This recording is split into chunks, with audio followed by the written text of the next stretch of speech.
প্রিয় দর্শক, সকাল থেকে সন্ধ্যা পর্যন্ত যদি কোনো ব্যক্তি আয়াতুল কুরসির এই 5টি আমল করতে পারে, ইনশাআল্লাহ আল্লাহ তাআলা তাকে 3টি পুরস্কার দান করবেন। সর্বপ্রথম নাম্বার পুরস্কার হলো আল্লাহ রাব্বুল আলামিন তাকে জান্নাত দান করবেন ইনশাআল্লাহ।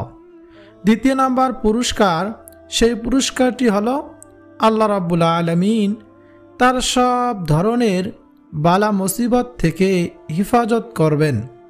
তৃতীয় নাম্বার পুরস্কার হলো সে মনে মনে যা চাইবে আল্লাহ তাআলার কাছে আল্লাহ তাআলা তাই দান করবেন ইনশাআল্লাহ।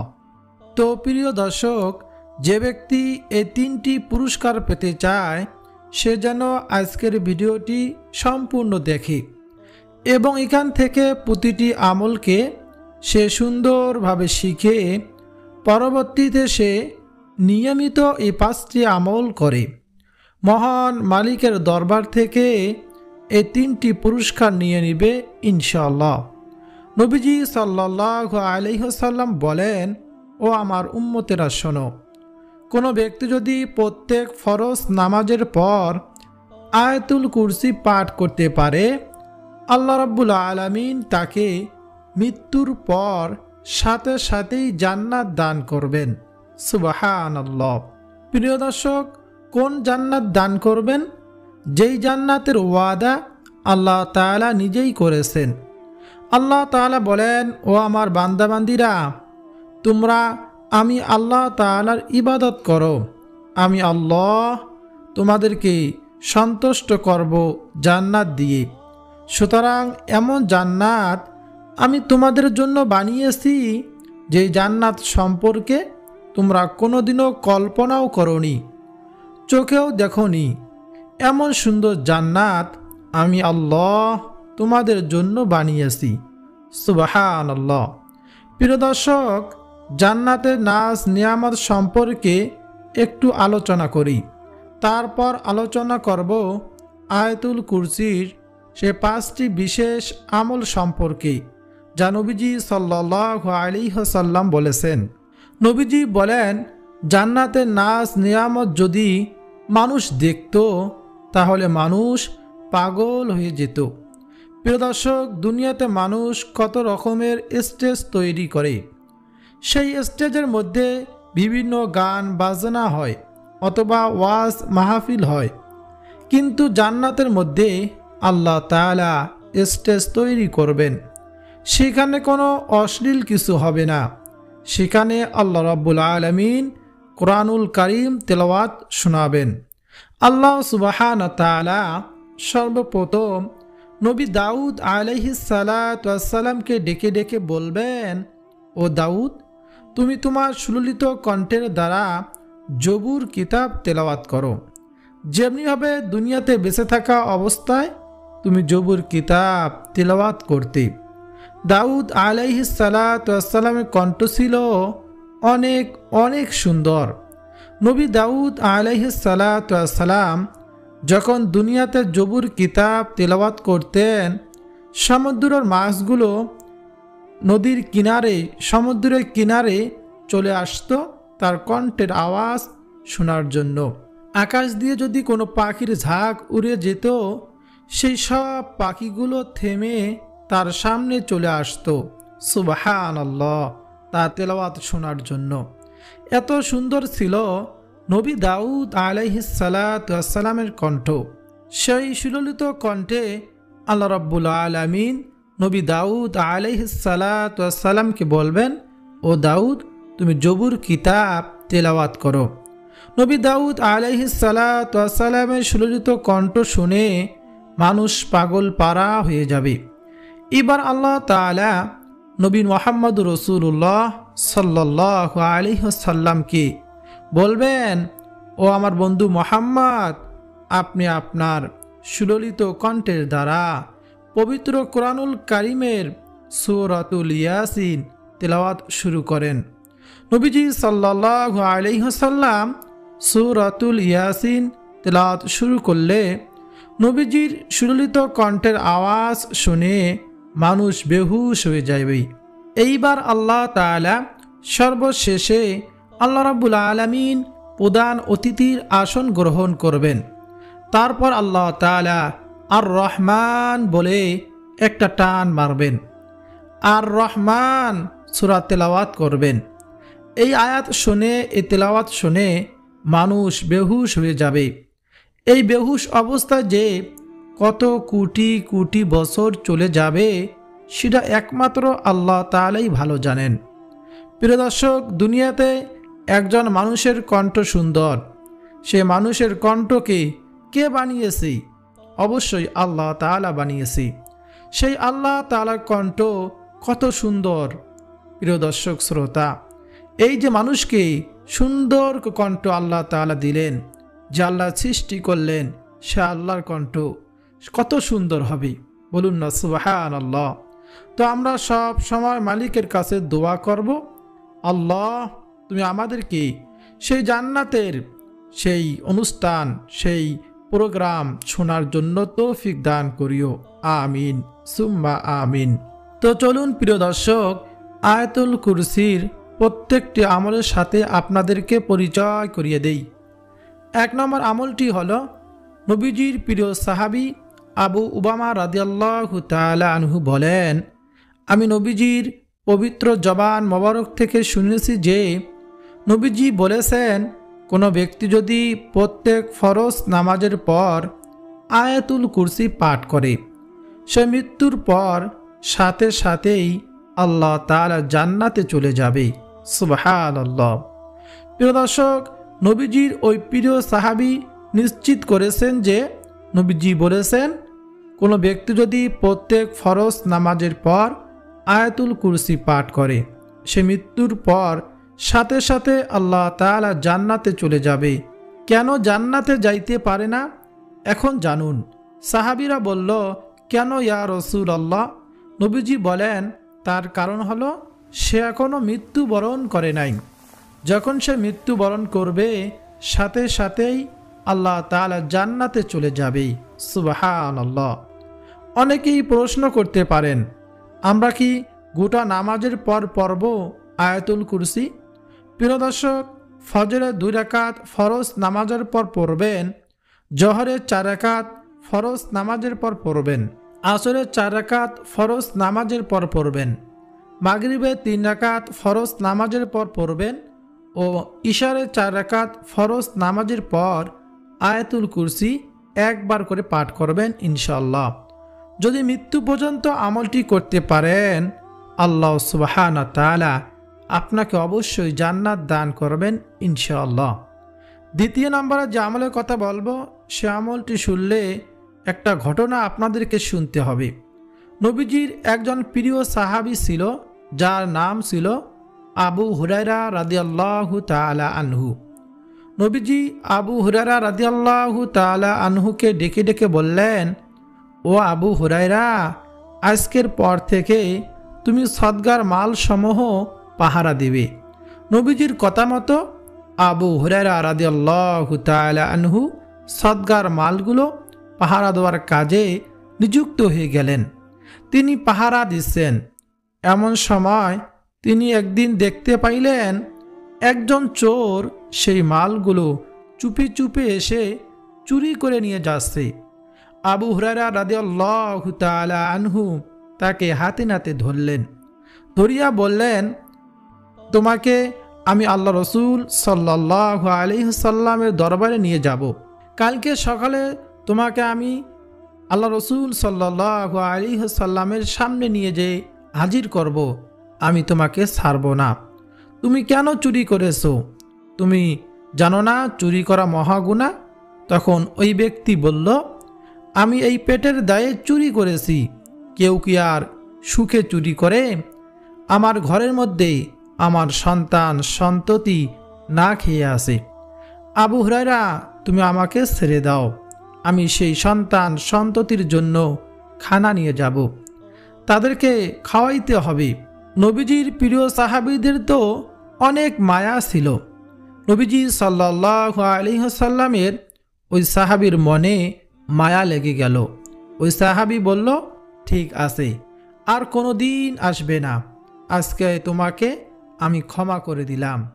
ওই চোর চলে গেল। নবীজি সাল্লাল্লাহু আলাইহি ওয়াসাল্লাম আল্লাহ তাআলার দরবার থেকে জানতে পারলেন যে আবু হুরায়রা রাদিয়াল্লাহু তাআলা আনহু একজন চোরকে ধরে সেই চোরকে আবার ছেড়ে দিয়েছে।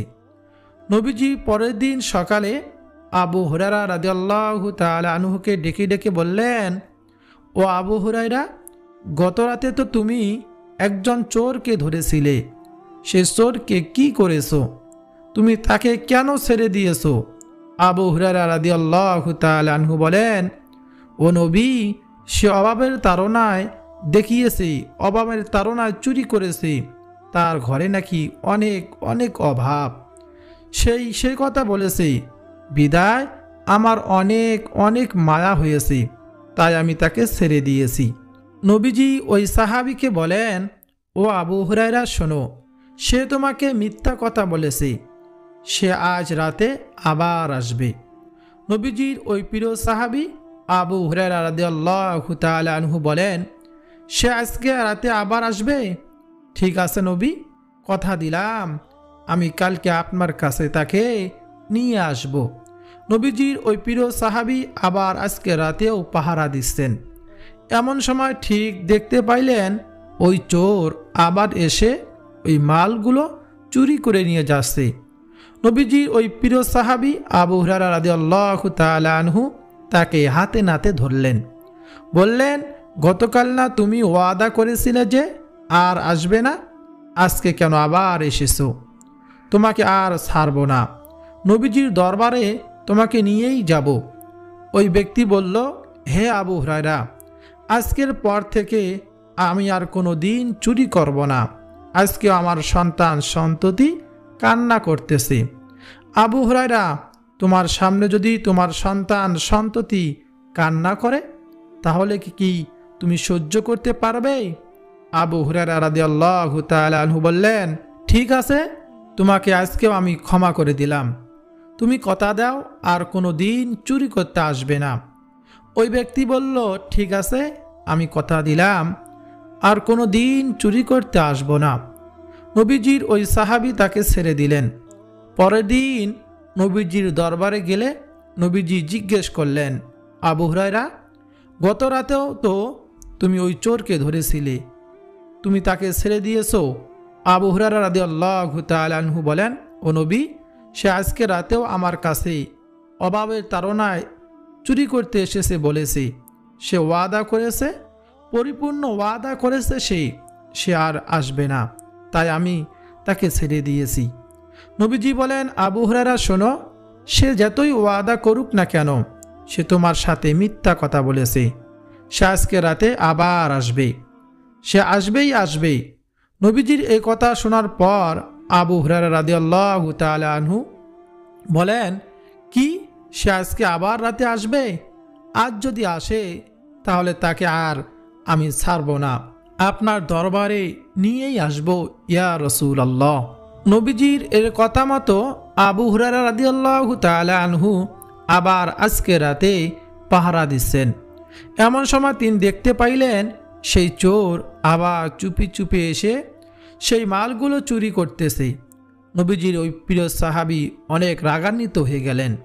তারপর গিয়ে সে চোরকে হাতে নাতে ধরলেন আর বললেন, তোমাকে আমি পর 2 দিন ছেড়ে দিয়েছিলাম, তারপর তুমি ওয়াদা করেছিলে যে আর তুমি আসবে না, কিন্তু তুমি আজকেও এসেছো, তোমাকে আর আমি ছাড়ব না, যতই তুমি আকুতি মিনতি করো না কেন। ওই ব্যক্তি আকুতি মিনতি করতে লাগলো। নবীজির প্রিয় সাহাবী বলেন, ওয়াদা করে সে যে ভঙ্গ করে সে মুনাফিক, তুমি মুনাফিক, তোমাকে আমি ছাড়ব না, নবীজির দরবারে নিয়েই যাব, নবী তোমার বিচার করবে। ওই ব্যক্তি বলল, আবু হুরায়রা, তুমি আমাকে ছেড়ে দাও, আমি তোমাকে এমন একটি আমল শিখিয়ে দেব যা আমল করলে তুমি অনেক উপকৃত হবে। নবীজির প্রিয় সাহাবী তো ছিল আমলের জন্য পাগল পারা। সেই সাহাবী বলল, ঠিক আছে, বলো দেখি তোমার কি সেই আমল। তখন ওই চোর বলল, আবু হুরায়রা, শোনো, তোমাকে বলি, কোনো ব্যক্তি যদি ঘুমানোর সময় বিছানায় শুয়ে আয়াতুল কুরসি পাঠ করে ঘুমায়, তাহলে আল্লাহ রাব্বুল আলামিনের পক্ষ থেকে একজন ফেরেশতা নিযুক্ত হয়, তার শিয়রের মধ্যে সারা রাত পর্যন্ত তাকে পাহারা দেয়, যার ফলে অভিশপ্ত ইবলিস তার কোনো ক্ষতি করতে পারে না। সুবহানাল্লাহ। নবীজির প্রিয় সাহাবী বলেন, এটা কি সত্যি বলেছ? তখন ওই ব্যক্তি বলল, হ্যাঁ, আমি সত্য বলেছি। নবীজির ওই প্রিয় সাহাবী বললেন, ঠিক আছে, তোমাকে আমি ছেড়ে দিলাম। ওই ব্যক্তি চলে গেল। পরের দিন নবীজির দরবারে গেলে নবীজি জিজ্ঞাসা করলেন, আবু হুরায়রা, গত রাতেও সেই চোরকে তুমি কি করেছো? তুমি যে চোরকে ধরেছো, তুমি তাকে ধরো নাই, তাকে ছেড়ে দিয়েছো কেন? নবীজির ওই প্রিয় সাহাবী বলল, হ্যাঁ, আমি তাকে ধরেছি, তবে সে আমাকে একটি আমল শিখিয়ে দিয়েছে, ওই আমলের বিনিময় আমি তাকে ছেড়ে দিয়েছি। নবীজির ওই প্রিয় সাহাবী বলল, সে আমাকে আমল শিখিয়ে দিয়েছে, এর কারণে আমি তাকে ছেড়ে দিয়েছি। নবীজি বলেন, কি সে আমল সে তোমাকে শিখিয়ে দিয়েছে, বলো তো দেখি। ওই সাহাবী বলল, সে আমাকে বলেছে, কোনো ব্যক্তি যদি ঘুমানোর সময় বিছানায় শুয়ে যে আয়াতুল কুরসি পাঠ করে ঘুমায়, তাহলে আল্লাহ রাব্বুল আলামিনের রহমতের ফেরেশতা তাকে পাহারা দেয়। অভিশপ্ত ইবলিসের কোনো কর্তৃত্ব তার কোনো ক্ষতি করতে পারে না। বলুন সুবহানাল্লাহ। নবীজি বলেন, আবু হুরায়রা, সে তোমাকে যা বলেছে সব সত্যি বলেছে। ও আবু হুরায়রা, তুমি কি জানো সে কে? আবু হুরায়রা রাদিয়াল্লাহু তাআলা আনহু বলল, না ইয়া রাসূলুল্লাহ, আমি জানি না ওই ব্যক্তি কে। ওই ব্যক্তি বলল, অর্থাৎ নবীজি বললেন, সে হলো অভিশপ্ত ইবলিস। সে তোমাকে যে আমল বলেছে সে সত্যি কথাই বলেছে, তবে সে কিন্তু মিথ্যাবাদীর উপর মিথ্যাবাদী। প্রিয় দর্শক, তাই আমরা যখন ঘুমানোর সময় বিছানায় যাব, আয়াতুল কুরসি পাঠ করে ঘুমাবো ইনশাআল্লাহ। আল্লাহ রাব্বুল আলামিন আমাদের শিয়রে একজন ফেরেশতা নিযুক্ত করে রাখবেন, যাতে করে আমাদের কোনো ক্ষতি না করতে পারে কেউ। প্রিয় দর্শক, অবশ্যই আমরা এই আমলটি করব। তৃতীয় নম্বর যে আমলের কথা বলবো, সে আমলটি হলো, কোনো ব্যক্তি যদি সকাল সন্ধ্যা নিয়মিত সকালে ও সন্ধ্যায় আয়াতুল কুরসি পাঠ করে তার শরীরের মধ্যে মাসেহ করে দেয়, আল্লাহ সুবহানাহু ওয়া তাআলা যত রকমের বালা মুসিবত বিপদ আপদ রয়েছে সব বালা মুসিবত বিপদ আপদ থেকে তাকে হেফাজত করবেন ইনশাআল্লাহ।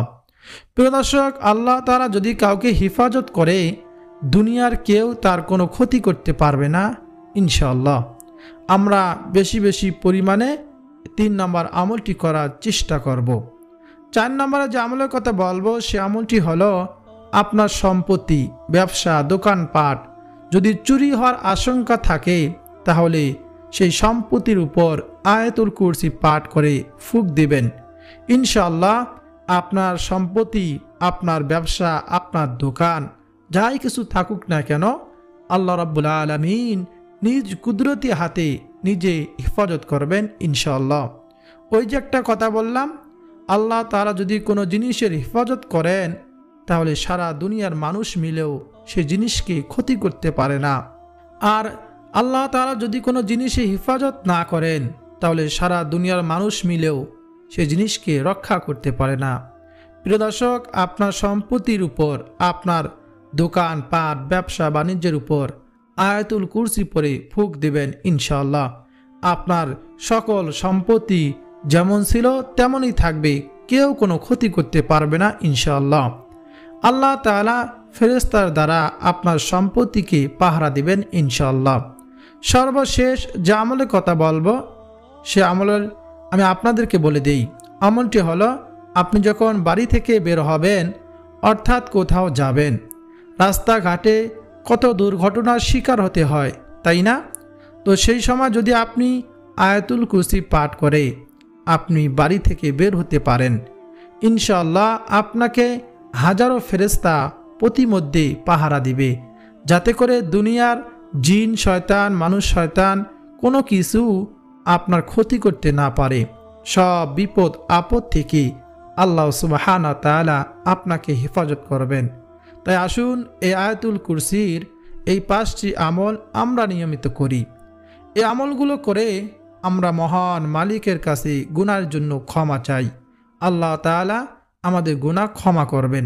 আল্লাহ তাআলার কাছে দোয়া করব, আল্লাহ তাআলা আমাদের দোয়া কবুল করবেন।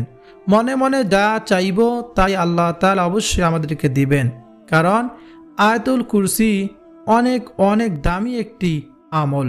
তাই আমরা এই আমলটি বেশি বেশি পরিমাণে করব ইনশাআল্লাহ। নবীজি এক সাহাবীকে বললেন, তুমি বলো তো পবিত্র কোরআনুল কারীমের সবচেয়ে দামি আয়াত কোনটি? ওই ব্যক্তি বলল, আমি জানি না ইয়া রাসূলুল্লাহ। নবীজি আবার বললেন, বলো না কোন আয়াতটি সবচেয়ে সম্মানিত, দামি? তখন ওই ব্যক্তি বলল, আয়াতুল কুরসি। নবীজি হালকা একটু আঘাত করে বললেন, তুমি যা বলেছ তুমি সব সত্যি বলেছ। তাই আমরা আয়াতুল কুরসির এই আমলগুলো করার চেষ্টা করব ইনশাআল্লাহ। আল্লাহ তাআলা আমাদেরকে এই আয়াতুল কুরসির 5টি আমল করার তৌফিক দান করুন, আমিন। প্রিয় দর্শক, আয়াতুল কুরসিটি হল পবিত্র কোরআনুল কারীমের সূরাতুল বাকারা 255 নম্বর আয়াত।